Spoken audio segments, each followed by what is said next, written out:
Jungle.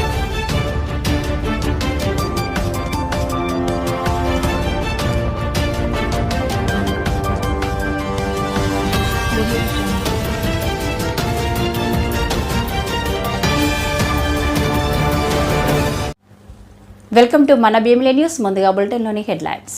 వాతావరణంలో వచ్చిన మార్పులే ఆకస్మిక వరదలకు కారణం. సీఎం చంద్రబాబు దొంగ కేసులు పెడుతూ అధికారం చలాయిస్తే తగిన మూల్యం చెల్లించుకుంటారు. వరద బాధితుల సహాయార్థం అందించిన విశాఖ ఉత్తర ఎమ్మెల్యే. కొత్తపాలెం మీదుగా సబ్బవరం వెళ్లే రహదారి మార్గాన్ని సందర్శించిన ఎమ్మెల్యే. ప్రకాశం బ్యారేజీ కౌంటర్ వెయిట్లను ఢీకొట్టిన బోట్లు వైసీపీ నేతలకు చెందినవే. వాతావరణంలో వచ్చిన మార్పులే ఆకస్మిక వరదలకు కారణమని సీఎం చంద్రబాబు అన్నారు. కోడూరులో 2 రోజుల్లోనే 50 సెంటీమీటర్ల వర్షం పడింది అని అన్నారు. గత వైసీపీ ప్రభుత్వం బుడమేరు గన్లను పూడ్చకుండా దుర్మార్గపు పాలన చేసిందని మండిపడ్డారు. మా ఆఫీసర్లు దిగరు, ఎవరు బురదలో దిగకపోతే సమస్య పరిష్కారం కాదు. కాబట్టి నేను బురదలో దిగాను. దిగడం కాదు, ప్రతిరోజు దిగాను. నేను దిగాను కాబట్టి మా ఐఏఎస్ ఆఫీసర్లు అందరూ బురదలో దిగారు. నేను ప్రొక్లైన్ ఎక్కాను, ట్రాక్టర్ ఎక్కాను, నడిచి తిరిగాను. దాంతో మా వాళ్ళు కూడా అక్కడుండి ఎక్కడికక్కడ ముందుకెళ్ళారు. మా కలెక్టర్లు కానీ మా ఆఫీసర్లు కానీ మొట్టమొదటిసారి నేను చూసా. ప్రజలందరూ కూడా శభాష్ అనే విధంగా ఈరోజు అడ్మినిస్ట్రేషన్ ఇవ్వగలిగారు. ఇదొక పెను మార్పు. మొన్నటి వరకు యథా రాజా తదా ప్రజ. వరదలు వస్తే 5 ఏళ్లలో ఎప్పుడన్నా మిమ్మల్ని చూశారా అని నేను మిమ్మల్ని అడుగుతున్నా. ఎప్పుడన్నా వచ్చారా అని అడుగుతున్న ప్రజలు, ఇది పాలకులు. ఎప్పుడూ వచ్చిన వాళ్ళు కాదు. మేము వచ్చి విమర్శించినా పట్టించుకునే వాళ్ళు కాదు. కడాన నా దెబ్బకు ఎప్పుడు కూడా పరదాలు కట్టుకొని తిరిగిన వ్యక్తి బురదలోకి వచ్చే పరిస్థితికి వచ్చాడు. కనీసం ఆపరణ చేశాడు. ఒకరోజు తిరిగాడు, మళ్ళా పారిపోయాడు. అంటే వీళ్ళు రాజకీయాలు మాట్లాడుతున్నారు. ప్రజాసేవ కోసం వచ్చిన వ్యక్తులు ఏ వ్యక్తి అయినా సరే ఒక పద్ధతి ఉంటుంది, ఒక ప్రొసీజర్ ఉంటుంది.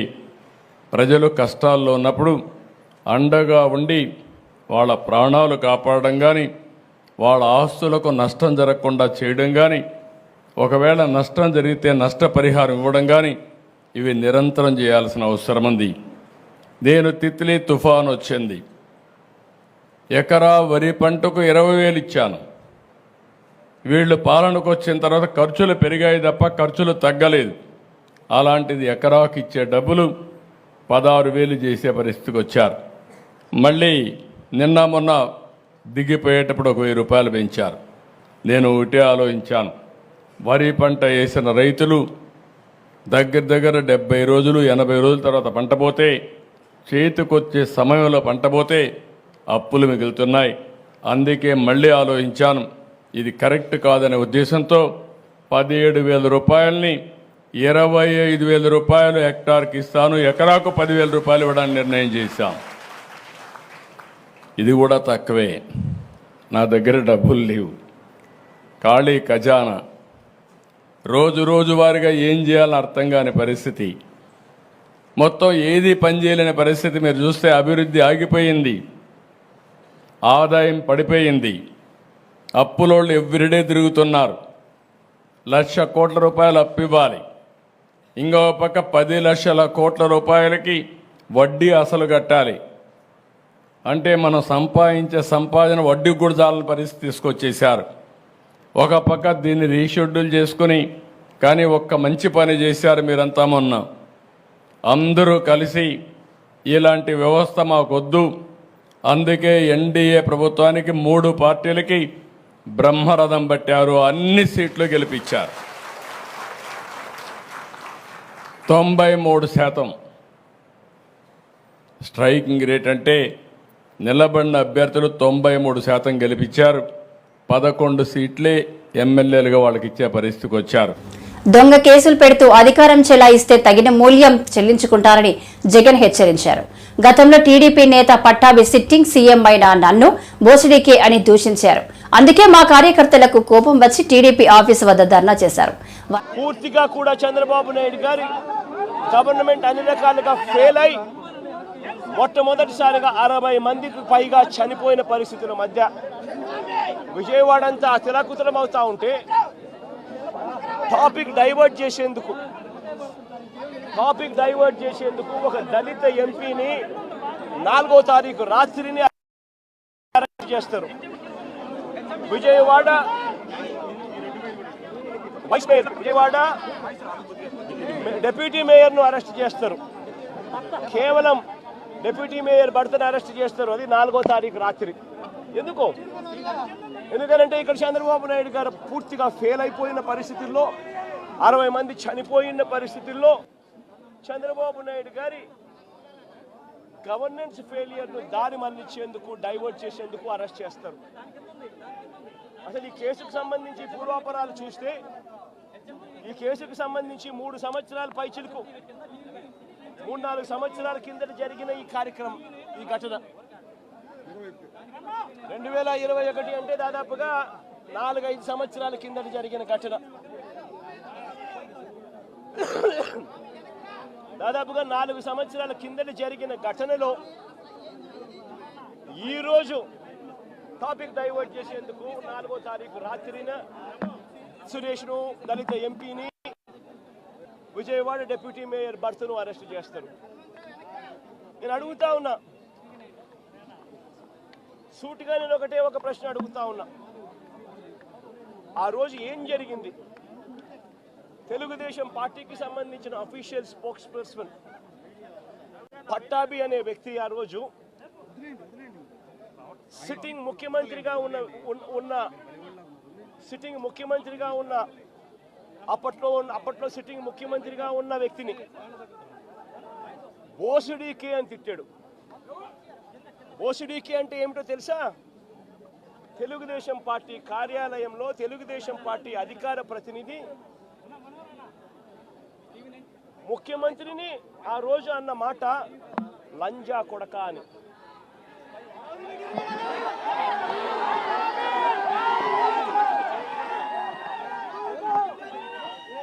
నిజంగా ఆ మాదిరిగా ఒక వ్యక్తి తిడితే రాష్ట్ర వ్యాప్తంగా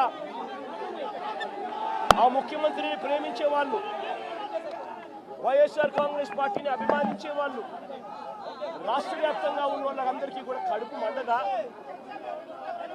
ఎవరైనా చెబితేనే వాళ్ళు వచ్చి చేస్తారా?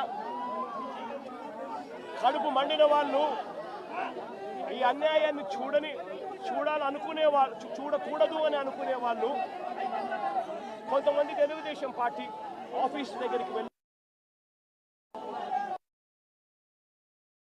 అటువైపు నుండి తెలుగుదేశం పార్టీ వాళ్ళు తప్పు చేసిందే కాక ధర్నా చేయడానికి వచ్చిన వాళ్ళ మీద దాడి చేయడానికి కూడా ప్రయత్నం చేశారు. ఆ దాడి జరిగిన పరిస్థితుల్లో, ఆ తోపులాటలో, ఆ తొక్కిసలాటలో తెలుగుదేశం పార్టీ ఆఫీసు మీద కొద్దో గొప్ప రాళ్ళు పడిండొచ్చు. నేను అడుగుతా ఉన్నా, ఆ జరిగిన ఘటనను ముఖ్యమంత్రిగా నన్ను అన్నా కూడా నేను చంద్రబాబు నాయుడు గారి మీద కక్ష సాధింపు చర్యతో వ్యవహరించాల. రాళ్ళు పడినాయి అని చెప్పి ఎప్పుడైతే తెలిసిందో వెంటనే అటువంటి ఆ ఘటనకు పోయిన వాళ్ళందరినీ కూడా ఎవరెవరు పోయారు అని చెప్పి ఆధారాలు చూసి, అక్కడ ఉన్న సీసీ కెమెరాలో, అక్కడ ఉన్న ఒక్కొక్క సెల్ ఫోన్ లొకేషన్స్ ఇవన్నీ.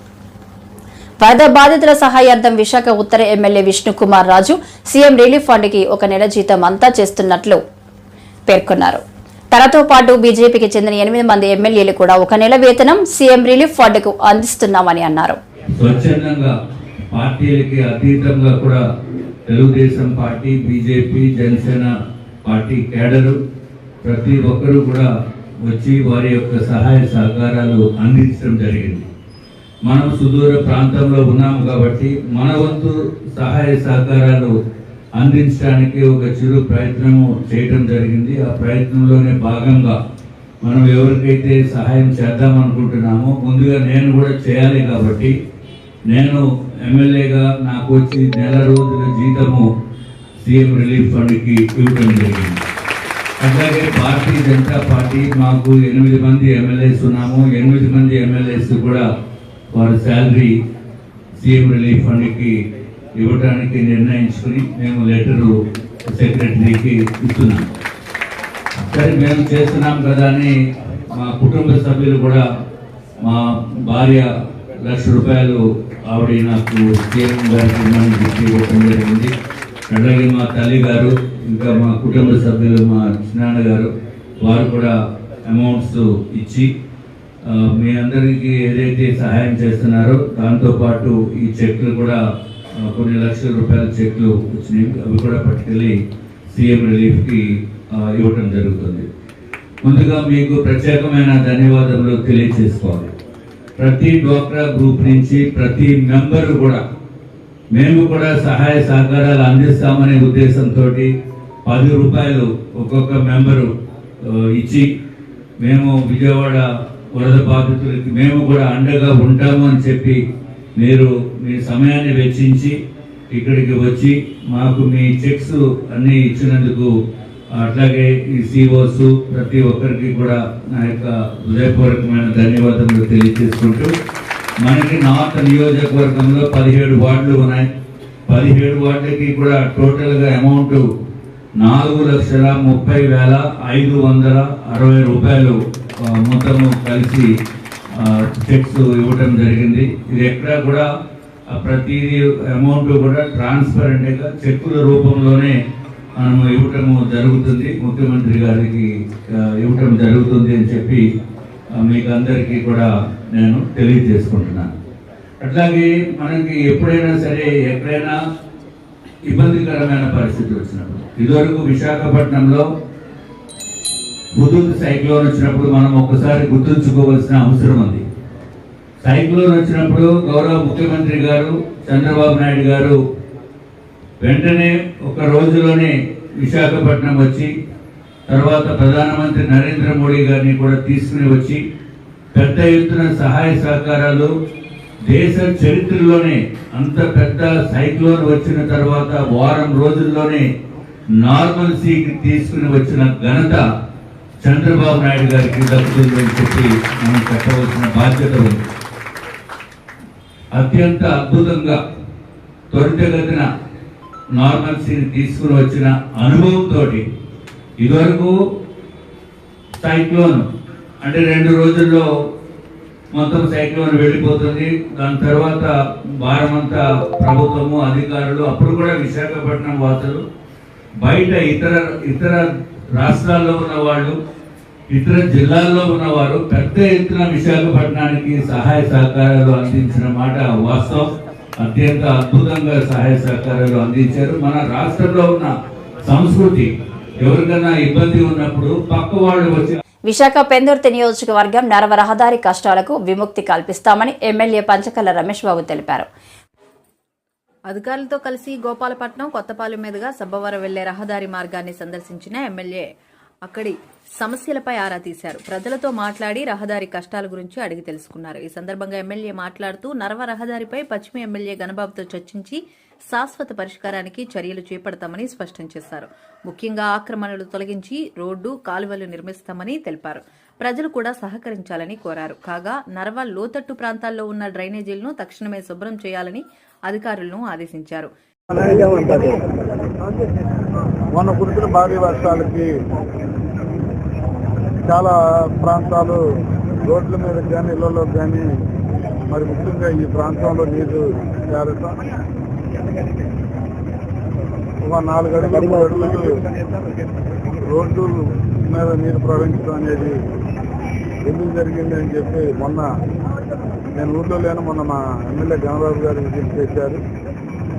ఈరోజు అసలు ఎందుకు అలా జరుగుతుందని చూస్తే ఫ్రీ ఫ్లోయింగ్ డ్రైనేజీ లేకపోవటం కానీ, కొంత తలవత్తు గిరాయితీ అని అందరూ చెప్తున్నప్పటికీ కూడా నాకు ప్రతివాడికి నాకున్న లిటిల్ అవగాహన ఏంటి అంటే, ఎక్కడా కూడా తలవత్తు పక్కన ఫ్రీ ఫ్లోయింగ్ ఉండటం కోసం గిరాయితీ ఉండదు. గిరాయితీ ఆ పక్కన ఈ పక్కన ఉండొచ్చు కానీ మొత్తం గిరాయితీ అని నేనైతే అనుకోవట్లేదు. ఒకవేళ గిరాయితీ అయినా కొంతవరకు మేఘాద్రి గేటకి కానీ, కొంతవరకు ఇది ఎయిర్పోర్ట్ వైపు రైల్వే ట్రాక్ పక్కకు కానీ ట్రైన్ అనేది ఏర్పాటు చేసుకోవాలంటే గిరాకీ అయినా మంచి ప్యాకేజ్ ఇచ్చి ల్యాండ్ ఎక్విజిషన్ చేస్తాం. మా అధికారులు కూడా అదే చెప్తా ఉన్నాం. గణబాబు గారు నేను కూడా మాట్లాడుకున్నాం. ఎందుకంటే భవిష్యత్తులో ఇప్పుడు మనం నిలబడిన రోడ్డు పక్కన ఇల్లు కట్టుకోవటం అనేది మరీ లో లేయింగ్ ఏరియా అయిపోయింది రోడ్డు. రేపు వేయబోయే రోడ్డుని ఒక 3 అడుగులు హైట్ పెంచి రోడ్డు వేయాలన్న ఒక ఆలోచన చేశాం. రోడ్డు హైట్ పెంచుకోవాలా, డ్రైనేజీ వ్యవస్థ ఆధునీకరణ చేసుకోవాలా, జరాయితీ ఉంటే ఎక్విజిషన్ చేయాలా, ఇవన్నీ కూడా అధికారులతో జీఎంసీ కమిషనర్తో నేను గణబాబు గారు కూర్చుని మళ్ళీ ఎప్పుడైనా భారీ వర్షాలు వచ్చినప్పుడు ఈ ప్రాంతం ముంపుకు గురవకుండా తగు చర్యలు తీసుకుంటామని కూడా ఈ ప్రాంత వాసులకు హామీ ఇస్తా ఉన్నాం. కాకపోతే అందరూ సహకరించాలి. ఇల్లు కట్టుకుని రోడ్డు వరకు ర్యాంప్ చేసుకోవటం, రోడ్డును ఆక్రమించటం, ఫ్రీ ఫ్లోయింగ్ వెళ్ళే వాటర్ని మూసేసి ఆక్రమించుకోవటం అనేవి తగ్గాల. ప్రజలకు కూడా చైతన్యం కావాలి. నా పక్కవాడు చేశాడు, లేకపోతే నాకు కావాల్సిన వాడు చేశాడు, నా పార్టీ వాడు చేశాడు అనే ఇలాంటి ఆలోచనలు మాని ప్రభుత్వానికి ప్రజలు కూడా సహకరించి అధికారులు కూడా వారి పని వాళ్ళు చేసుకెళ్తారు. దయచేసి ప్రజల్లో కూడా చైతన్యం రావాలని చెప్పి కోరుకుంటూ, తప్పకుండా భవిష్యత్తులో ఈ ప్రాంతంలో మళ్ళీ ఇలాంటి కార్యక్రమాలు ముంపు గురే కార్యక్రమాలు జరగకుండా చర్యలు తీసుకుంటామని మాత్రం మీద చర్యలు ఉంటాయి. జరాయితీ తీసుకోవాల్సిన దగ్గర కూడా నిర్మోహటంగా వాళ్ళకి మంచి ప్యాకేజ్ జరాయితీ ప్లాన్ కూడా తీసుకుంటాం. అందుకే మా అధికారులకు ఆదేశాలు ఇచ్చాం. ఏదైతే మేము డ్రైన్ తవ్వాలనుకుంటున్నామో ఆ ప్రాంతంలో ఈ మధ్యన ఏమైనా ఇల్లు కట్టే ఆలోచన ఎవరన్నా విరమించుకోండి. ఎందుకంటే ఇల్లు కట్టిన తప్ప మూలగొట్టలేం కాబట్టి ఆ డ్రైనేజీ అస్తవంకర్లు తిరగకుండా స్ట్రైట్గా రావాలి అంటే ప్రజలు కూడా మాకు సహకరించమని చెప్పి కోరుతాం.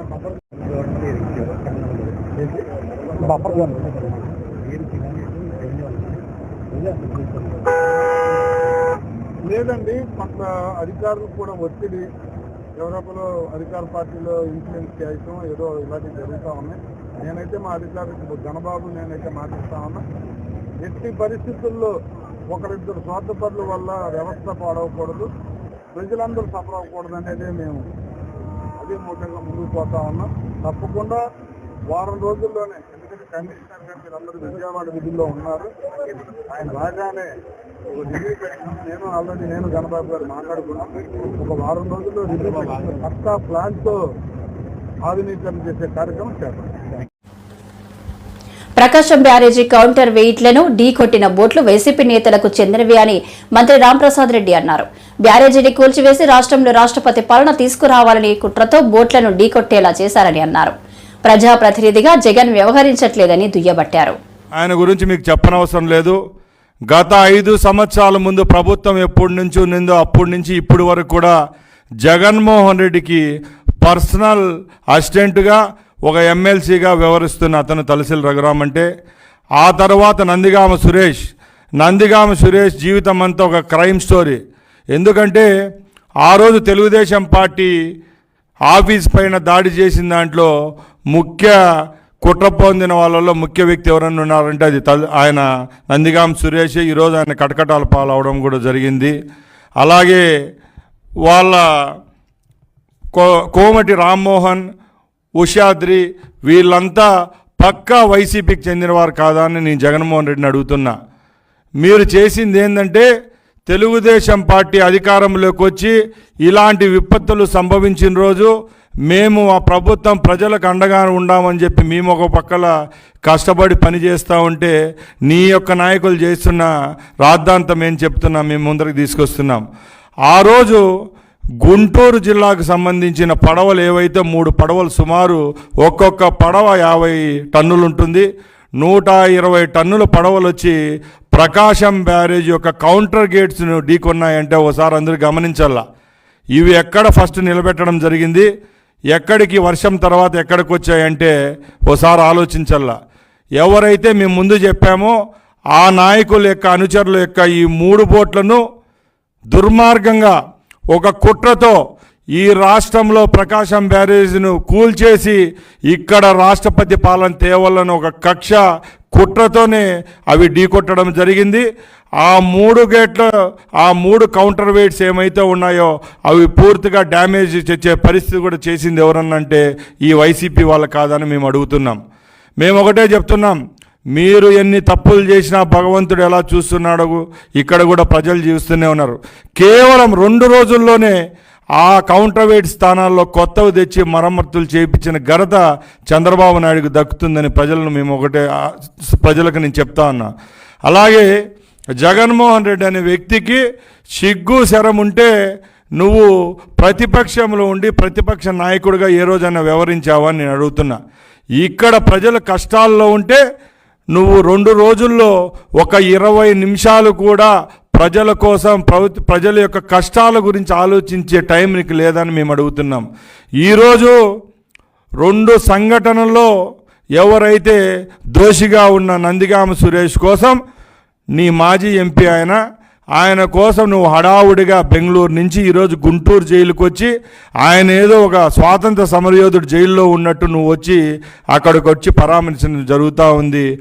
అలాగే ఇక్కడ లక్షలాది మంది ప్రజలు 12 రోజుల నుంచి ఈ భారీ వర్షాల వల్ల కష్టాలు అనుభవిస్తుంటే నీకు ఆ ఆకలి కేకలైతేనే మా కష్టాలు అయితే నీకు పట్టవని ఆయన మేము జగన్మోహన్ రెడ్డిని అడుగుతున్నాం. జగన్మోహన్ రెడ్డి, నువ్వు గురువింద గుంజ సామెత ఏమైతే ఉందో అది నువ్వు పాటిస్తూ ఉన్నావు. నీ సొంత జిల్లా నువ్వు ఏ ప్రాంతంలో అయితే పుట్టావో ఆ ప్రాంతంలో నువ్వు ముఖ్యమంత్రిగా ఉన్న రోజు